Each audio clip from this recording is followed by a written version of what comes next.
I've covered from being just a support and application engineer to where I am now, where managing almost a third of the world in the Middle East and Africa. When you operate in Africa, you are not just having the purpose of fulfilling a job. I think I always declare it as being essential to the society because we want to connect, that's our philosophy, the unconnected.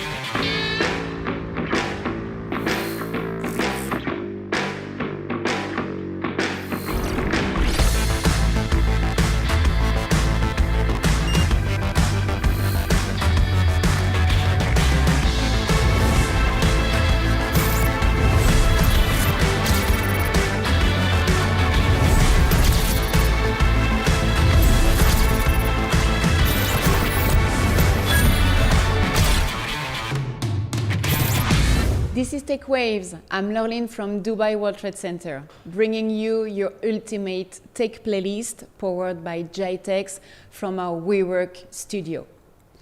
Not many would know that modern life would be impossible without our today's guest. Smartphones, televisions, aircraft, cars, millions of people all over the world use their technology every day. Their measuring instruments are critical for wireless communications, consumer electronics, and automotive. Hundreds of TV transmitter stations and numerous air traffic control systems use their hardware. Digital mobile communication could only take off through their technology. This is the true invisible giant of tech. They do business in more than 70 countries worldwide, but today we are here to talk about how their technology is shaping the African continent. My guest today is Shakil Ahmed, Sales Director from Rohde Schwarz. So let's kick off the conversation with him. Shakil, thank you for coming today. Before we talk business, we'd like to find a little bit more about you. So where did your journey start with, in your career and then moving into Rohde Schwarz? Fantastic question.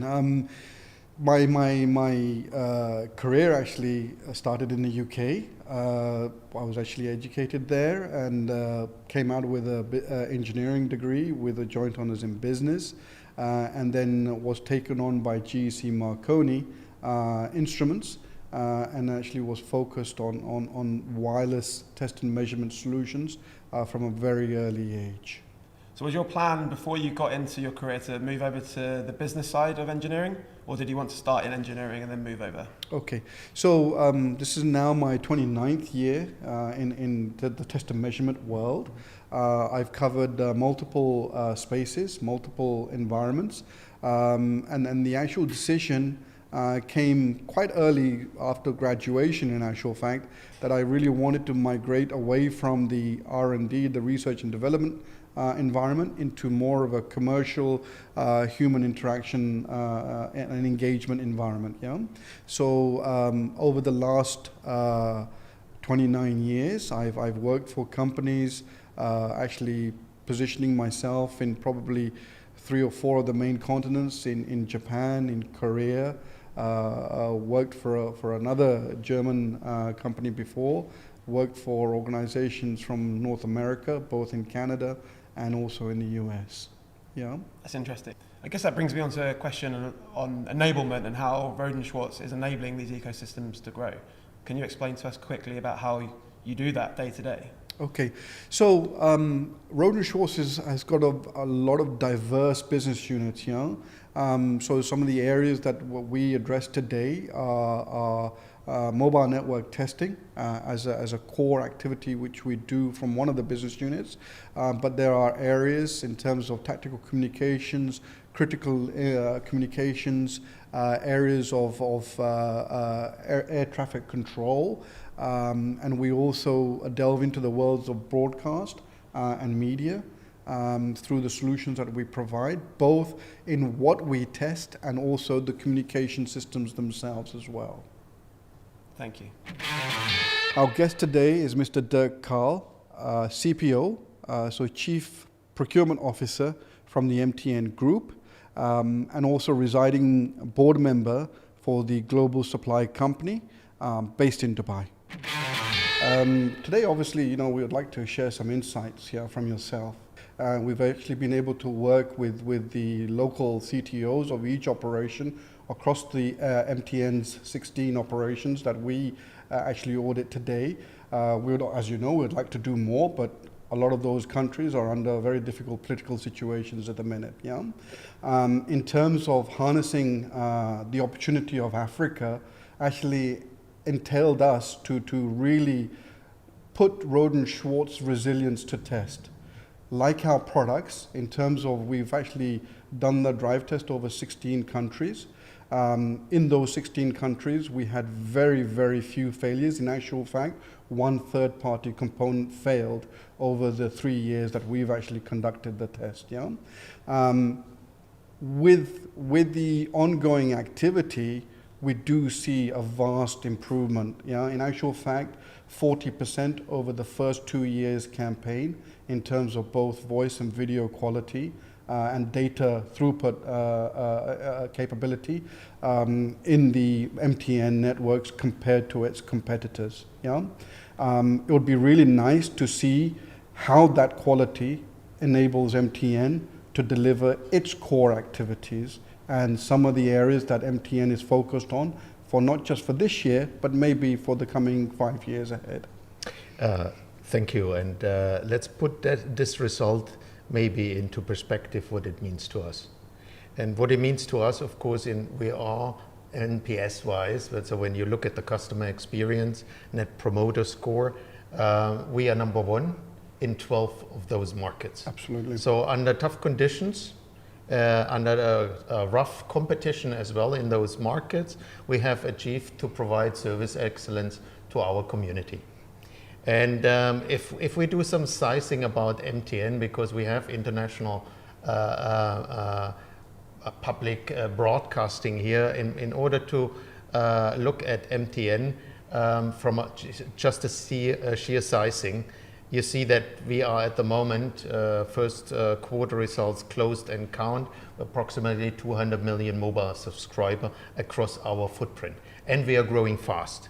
I think when you look at the service revenue increase of 19% in the first quarter 2021, you see one of the fastest growing carriers of the world.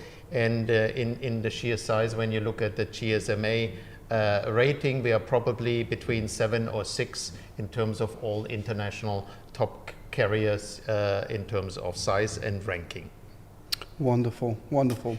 Somebody once told me that if you take the 3 continents of America, North America, and I'm talking about here, Europe and Middle East, and you were to take that terrain and you were to implant it in Africa, we would just cover the core of African territory. Yeah? With such size and such population and the technology migrations going at the speed they are, what is MTN's engagement today in terms of improving African society? The market in Africa is, of course, particular. And if you look at the developed countries versus Africa, we're still growing in voice. Okay. Right? Because the penetration, of course, of smartphones in those markets is still a portfolio that needs to grow. So on a daily basis, our operations is, of course, engaged, trying to penetrate with more of the modern devices into these markets. Why? Because I think it's very useful to point out to the audience that when you operate in Africa, you are not just having the purpose of fulfilling a job. I think I always declare it as being systemic to the society, essential to the society, because we want to connect, that's our philosophy, the unconnected in Africa. There's a huge potential to gain new customers by connecting them and moving them into this technology, data and voice-wise. And that sort of penetration is something that comes with a purpose. It comes with a purpose, that work comes and that undertaking comes with a purpose, because you want to provide them also the advantages so they can enjoy the benefits of a digital life. Digital life means for the SMEs, for the economies, of course, and for the private households to get connected to the wider world. And how are you doing this? because the ARPUs are, of course, for Africa not high.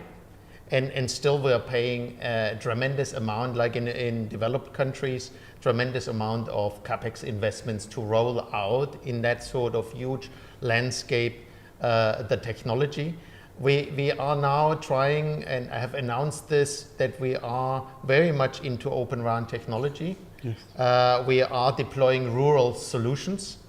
We have already succeeded actually last year and this year to deploy actively 1,100 rural base stations now across the markets, and we are aiming at additional 5,000 base stations rural-wise to get connected. That's how we are trying to get into regions in Africa that were so far not covered.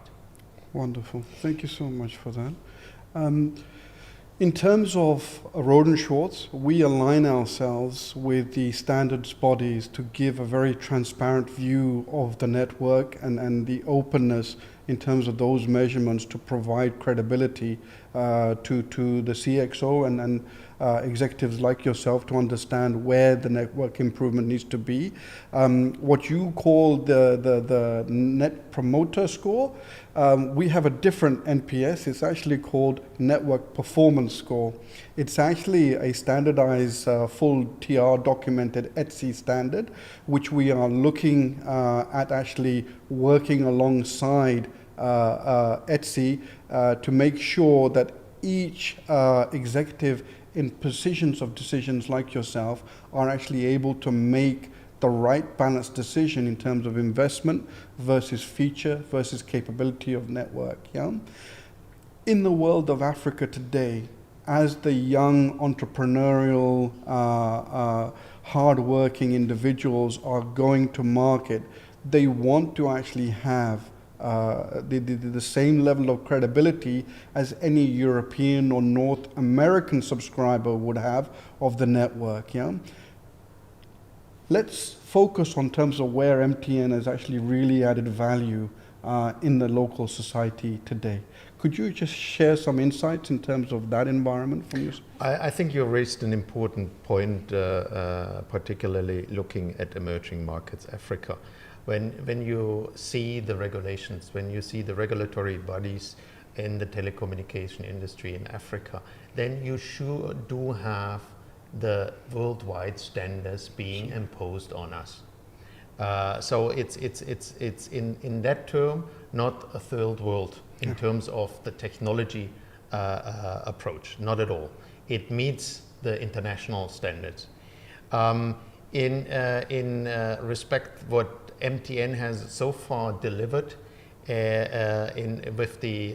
with let's say sailing the COVID crisis, trying to keep the economies up and running because people needed, schools, hospitals, households, industries needed to have connectivity. And on top, I always give examples in terms of how you develop societies. Of course, we know banks and financial institutions, the financial industry is a facilitator of economical growth. And with our fintech platform, with our mobile money applications, we're having now almost 40 million of active subscribers who do transaction-free mobile money transactions with the phone. So it can even be a 2G phone to wire money from, let's say, urban areas into rural areas, or even receiving international payments, cash payments, onto their mobile money wallet. That's one part. But I come back to something which even more impressed me, and that comes back to how leading edge we are also in those, let's say, African countries. I'll give you the example of a company called Zipline. And Zipline in Zambia is a drone company, and we are providing the connectivity for those drones. And it's about serving, at least they have, let's say, 100 takeoffs of drones across Zambia each day from their, call it, drones airport. Zipline, using our connectivity, using our a network in order to manage and manage those drones in the air. And what are they doing? I think in those, to get to those rural areas, to get to those hospitals, it's quite an undertaking. And medication, vaccines, or critical blood actually deliveries are hard to transport across Zambia. And this is a business model that is a proof how we can, with technology, with the mobile technology, improve the life of others. And now with 100 starts a day in Zambia, we're, with this company, blood is delivered to hospitals, medication to pharmacies, and it's being dropped out of the sky, and the drone basically comes back to the airport. Understood. This is a prime example about having more as a purpose to society than just providing the connectivity. Wonderful, wonderful. Good to hear, good to hear. In the scenario, we know that Africa, in terms of some of the countries, each of the countries, it is a various stage of technology from both the end subscriber usage and also the network provisioning aspect of it.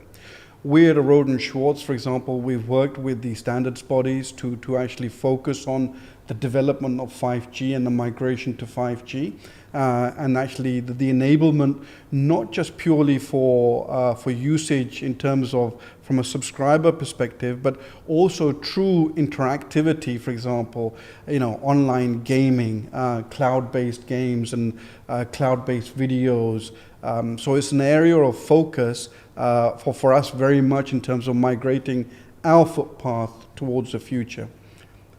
In terms of MTN, I know there are multiple environments that you guys play in. What are your challenges in terms of migrating from, in some of the countries where we're still operating in 2G environments, and other countries like South Africa are already encompassing the 5G storyline? Over to you, sir. Yeah, you have quite a diversification in the portfolio in terms of technology differences between legacy and front running. And as you already mentioned, you look at Nigeria or you look at South Africa, you see, of course, a front-running 5G environment. So we even now have broadband delivery with a start-up of unlicensed spectrum, broadband-wise, that gives us, for the households, a gig connectivity. This is front-running. Also on 5G, of course, where we still need to get the spectrum, of course, awarded. But on top of 2G and 3G legacy and how we are going to transform this, I think it is all a capability topic about the handsets out there. Right?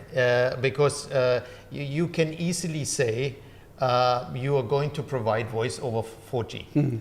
But those are VoLTE calls. Exactly. And in order to get the VoLTE calls to a quality of 2G uninterrupted, you need to invest a lot in terms of data penetration in rooms, buildings, and also in terms of the sheer landscape size. So still, it's the device market, the terminals market that's lagging behind.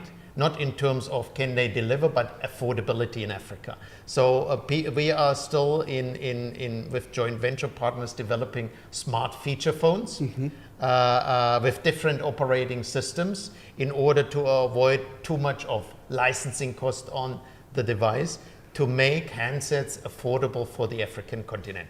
And there we still need to have, let's say, a GSM technology. And maybe there could be a discussion about 3G and 4G, but ultimately you're cutting off people who have not been migrated to other devices. Absolutely. Which at the moment, as I said, in Africa, we're still growing on voice. Absolutely. Substantially. No.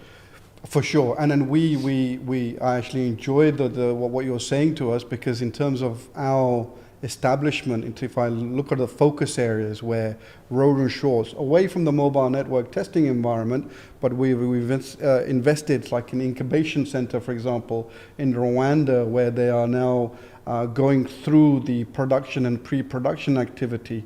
We are intrinsically involved in those incubation centers to enhance that process of releasing cost-effective smart handsets, which the market very much needs. And today, obviously, we're talking about the smart network. From our perspective, we have a portfolio based on the smart brand. But tomorrow, we are obviously looking to enhance and encapsulate our end customers who are hopefully going to be very smart in terms of their needs and their requirements. Moving on to the world of fintech, moving on to the world of mobile money, where do you see this market going from MTN's perspective? It's a success story. It's a success story. I think sometimes we always say, you can also say, Africa's biggest bank, and the ambition is still growing, substantially growing in terms of mobile money user. It's a success story where we have already announced Ambition 2025 of MTN to create platforms, separate platforms across our group, where fintech is one of those digital platforms. And this is a wide spectrum of offerings that are needed. So it's not only the financial transaction of money transfers, but it is also microfinancing. It is also partnerships with insurance companies. So it's around, let's say, a fintech approach, diversification of the financial instruments, but also data analytics. Yeah, because if you have, of course, such sort of large customer base across the market, you can do a lot in terms of credit scores. Credit scores for Africa are scarce in terms of credit bureau information, etc. So that is also a big contribution, I think, at a later stage for developing economies in Africa and also the financial markets. Notwithstanding, of course, as a carrier, we do have also own platforms, OTT messaging platforms. One of them is Ayoba, where we are competing against the likes of Telegram, against the likes of WhatsApp. And we are trying to have a unique selling point, of course, and that unique differentiator is that we are trying to do a music store. We are having a messaging platform in order to provide local content. I think Africa gets, of course, the Hollywood movies. They get the blockbusters, but they also want to see, of course, African content, yeah. Right? And with our messaging platform, this is an expansion where you can see that we are providing lots of African languages and dialects in the messaging platform. If you use it, it's free. If you need to use data over the MTN network and you're using, of course, logged into an MTN network, you get that data free for using the messaging platform. And then it's also a view in terms of how we are going to merge a messaging platform with a wallet, a financial wallet, a mobile money wallet in there as well in order to do transactions. And also for music time, you know, Africa lives from music. Absolutely, right? absolutely. And there's a lot of local content that might not get uploaded to the international developed famous ones, and we want to cater for that sort of platform as well. Another contribution for Africa. Sure. No, that's fascinating, because obviously if you look at markets like Nigeria, you've got a whole movie industry, Nollywood, in terms of the way it's actually focused. From that perspective, I think in terms of from a partnership view, we are currently going through a product release of how we manage this video multi-broadcast or I would say IPTV environment, and how we enhance that over transmission on a 4G or a 5G network. Compression, yes. On a compression, streaming basis. So Absolutely, the needs are there, the challenges are there. Dirk, thank you so much for your time. Thank Really you for the appreciate invite. it. Thank you. Appreciate it. Shakil, can you tell me exactly how Rohde Schwarz is shaping the continent of Africa? So in terms of our engagements with Africa, it's been predominantly over almost 20 years now. We initially entered the African market through our portfolio and our transmitters from our broadcast division. Yeah. Our core competency has always been test and measurement, so we provide all sorts of test environments for both broadcast industry, for the mobile network industry, and moving into critical communications and secure communication environments as well. Yeah. What is it that made Africa such a critical part of your strategy? Africa, as you can imagine from our guests earlier, that you've seen in terms of the growth, in terms of subscriber rate, the opportunity that actually exists for us, because individuals from Europe are no longer just asking for a particular quality of network and the resilience of that network. We have people, entrepreneurs from Africa, who are also very much engaged in today's environment and want exactly what their counterparts in either North America or Europe are receiving in terms of the quality network infrastructure and also the resilience of their devices and the access to the applications and the technology which actually exists today in order to make their world a better place. Is it the profile of Africa which has driven Rohde Schwarz to go into fintech and mobile money? Sure. As you heard from our guests earlier on, from what Dirk was saying, the subscriber base is huge. The opportunity for any organization in Africa is a massive one, yeah? Especially for people like Rohde Schwarz. We are actually addressing the area of mobile network technology today. We also test the environment in terms of from a device perspective of making an affordable device, smart device, which individuals in Africa can use. And we're actually helping governments through the regulatory bodies in order to understand the frameworks which they need to adhere to. So if I can just approach those particular three areas in a little bit more detail for you, from a regulatory perspective, a regulator needs to understand its value worth in terms of the spectrum it has and what monetary income it actually can gain from the operator itself. It then has to manage the operator in delivering quality services and a quality network to the maximum reach of its population. From an operator perspective, they find it a challenge in terms of determining twofold. First of all, they have to meet the regulatory requirement, which we help them to do through our test environments, through using our service, our managed services programs, or our solutions. And then on top of that, we have equipment which tests the actual smart devices and actually approves them for the marketplace. Yeah? And the second aspect from the mobile operator perspective is that it needs to report to the regulatory authorities in terms of what it's doing on a regular basis, and internally, from an audit perspective, they need to understand where they stand today and what services that their network is able to deliver for tomorrow. We do that through our capability, or what we call the network performance scoring methodology. It is based around the ETSI standards, fully compliant and fully adhered to by Rohde Schwarz.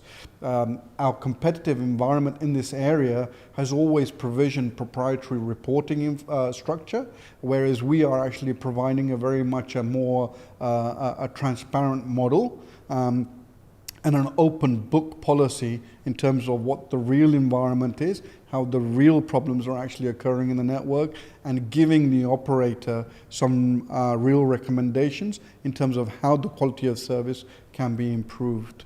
Rohde Schwarz are doing so much to boost societies across emerging markets.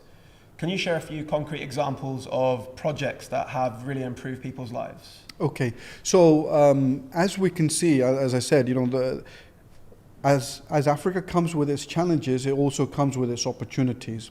So we've held in countries like, for example, Kenya.